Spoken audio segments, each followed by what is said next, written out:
What have you learned about, kind of persistence and resilience through the ups and downs, the highs and the lows of the industry? Look, I think my biggest thing is having a support network that is behind you 100%. Having that, whether it's a supportive partner or supportive family or friends, but just surrounding yourself with people that believe in you and that believe in what you're doing 1,000%. Not just the ones that are there for when you're doing well. They're there for when, things are tough and when you're having a crappy day and you're just going, I just feel like I'm not getting anywhere with music and feel like no one knows who I am still, or I'm not writing the best songs at the moment. The ones that are going, you know what, pick yourself up, shake it off, you've got this.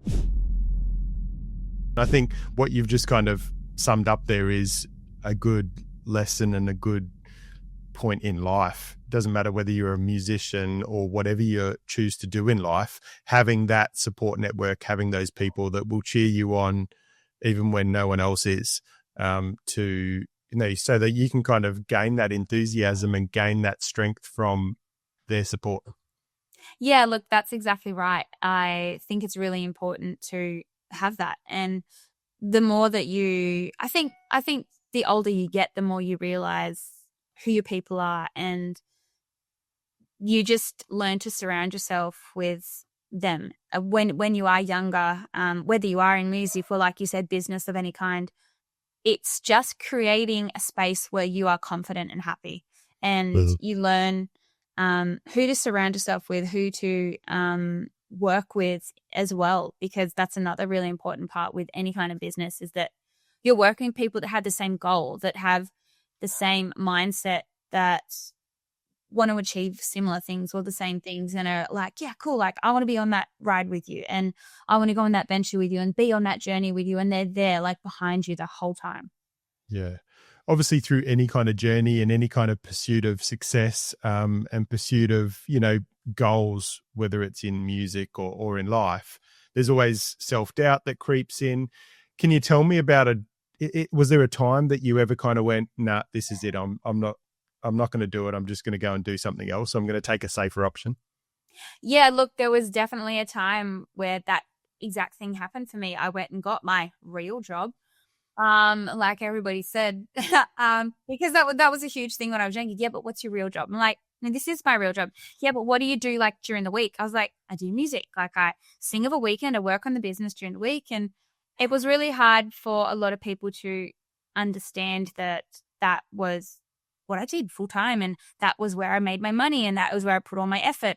And so I went and got that real job. I became a flight attendant, and I worked for a major airline, and then COVID hit, and I was like, okay, well, that real job didn't service me very well, because, being in aviation in COVID, it was like the industry that was hit probably the hardest.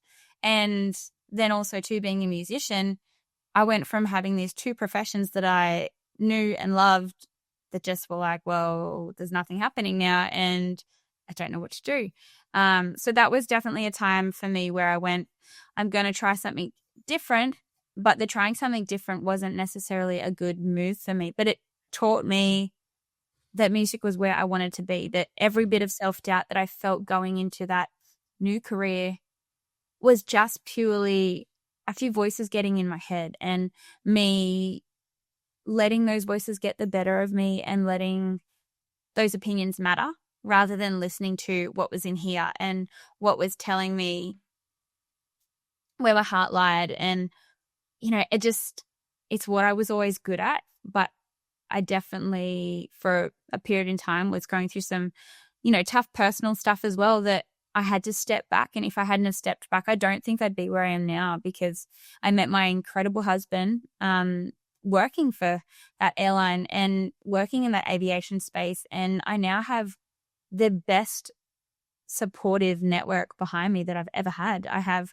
half the reason that my career kicked off again after taking a little bit of a break is because I had someone that was behind me 1,000% encouraging me to pursue something that I was good at and something that I loved, rather than just being like, no, honey, like you need to stay in aviation and have the real job. And instead of someone going, no, this is what you love and this is what you're so good at, like you would be an idiot to give this up.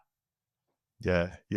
It's one of those things I there's so many stories of it, but I think, similar to your journey, if I look in the sporting realm, you've got someone like Ash Barty who kind of took a break from tennis, went and started playing cricket and a bit of golf. And then she came back and then she ended up being world number one, right? Like she took a step away and then she, obviously refound her love and was in the best, obviously the best form of her life. And one of the other things that I draw from that story of Ash is from a female perspective is her choice to actually say, hey, yeah, everyone's saying, oh, are you going to beat Serena's Grand Slam record? And are you going to do all these things? And the expectations that are put on not just, sports people and musicians, but, women in particular is, oh, well, how are you going to be able to do it when you have kids? And how are you going to be able to do it through all these challenges? And I think I love it when, people now are kind of going, it's not about the 25 Grand Slams or it's not about these things. This is my life and I'm going to live my life through those things as well. So are there any challenges that you found as a woman in the music industry? Yeah, look, I think in general, like being a woman, you feel like you're living in a man's world a lot of the time. And even coming from an aviation space and a music space too, like there is definitely those harder aspects being a woman, because it's like, well, how are you going to still have a music career if you have kids?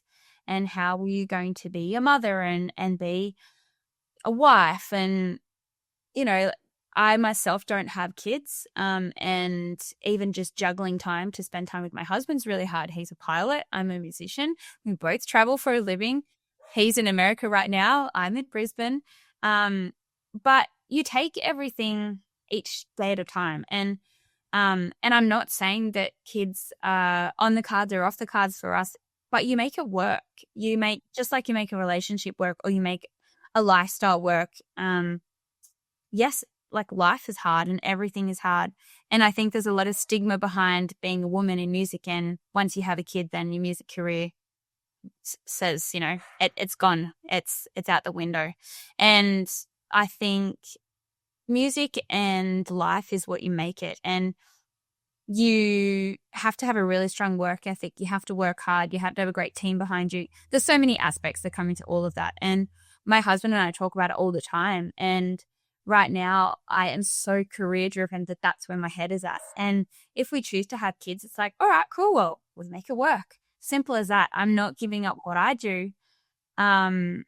If I've got to have a baby side stage in a capsule and I'm the stage and take an extra person on the road with me, you make it work. And so many people do it. So many women are successful in music, but there's definitely that pretense of that. Well, once you have a kid, your career is out the window. Yep. So I think for anyone that is in the music industry, just know that, like, just because you're a woman, like we're not penalized in any way. Like it is definitely a lot harder. And I think too, even in terms of what you can sing about and what you can do in that space of a man could write about or could write and sing about getting blind drunk and having a one night stand or going on a 1 week bender and, being a woman singing about that, you could totally do it. But then your whole brand changes and your whole perception changes. But Morgan Wallen can sing about, all these different things. And then if you're a female singing about the same thing, it's like, oh, you can't sing about that. So I think it's just changing people's perception as well and making sure that whatever you're writing or singing or the lifestyle that you live is authentic. And that's something that I pride myself in a lot, is just being open, honest, and authentic with everything that I do. Yeah, you provided a little bit of advice there for aspiring kind of musicians. What are some other, like obviously I'm sure you have people come to your gigs and come up to you and say, Tori, I want to be a singer or I want to be a musician. Tell me, what do I need to know? What's some of that real advice for aspiring musicians, kind of looking to make a career out of it? I think the biggest advice I could give is that 1, believe in yourself. 2, have a great support network. And 3, another thing is like, you've just got to be all in. It's one of those things where if you do it half-heartedly, the result will be half-hearted. And I think it's a really tough career, and there's a lot of time, there's a lot of effort, a lot of money put into everything. I am a full-time musician. That's all I do. I live and breathe music. I'm either doing admin stuff, I'm writing songs, or I'm recording music or playing shows. A lot of people still do work as well, and I'm not saying that that's unachievable by all means, but I have definitely found that I've had a lot more success with what I do and a lot more productivity by just doing music and by really working really, really hard on that. Yeah. Through your career or through your life, what do you think has been your biggest challenge? I think my biggest challenge has been that self-doubt creeping in. It's something that you never think would get the better of you, but it definitely does. Or, you take on some criticism, not in the best way, maybe. You, instead of taking it on board, you take it to heart.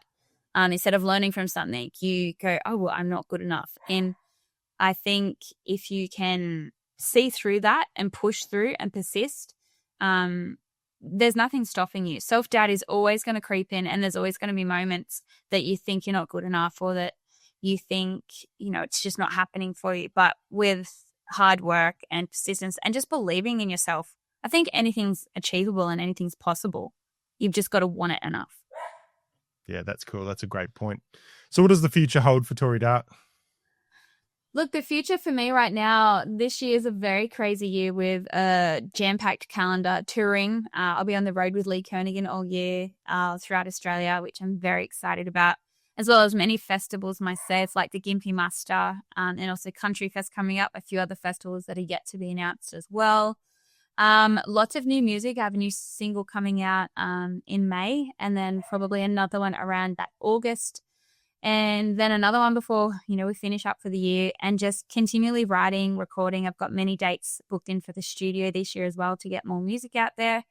Continually working on myself and myself as an artist, and just doing what I love. Like, I'm so, so grateful every day that I get to call this my job. It doesn't ever feel like work. There's good days and there's bad days, but nothing is ever that bad that I want to throw in the towel.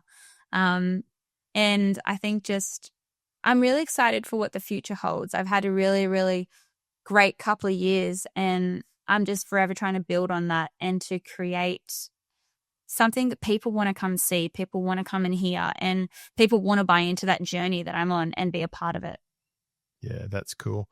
And when you look to the future and you look towards, goals you've got in life, do you do any, kind of vision board exercises, or do you do any of that kind of real deep feeling vision stuff to kind of put it out into the universe?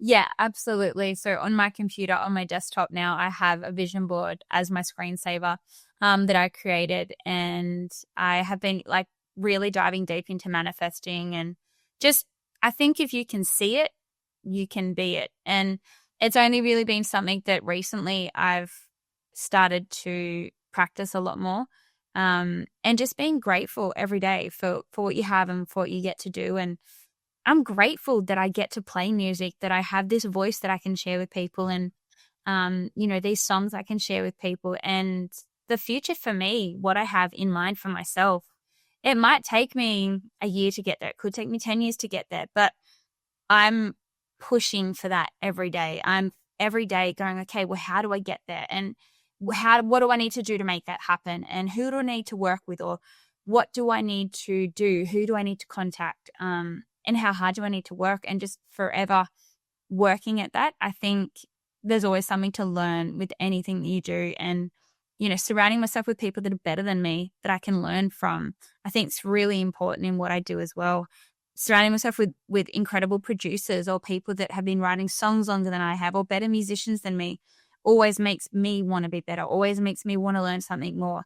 And I think just over the past couple of years, really honing in on those vision boards and manifesting and just seeing what my future looks like, it's really exciting, because I'm like, man, if I can achieve all that, what's next? Because that's really exciting.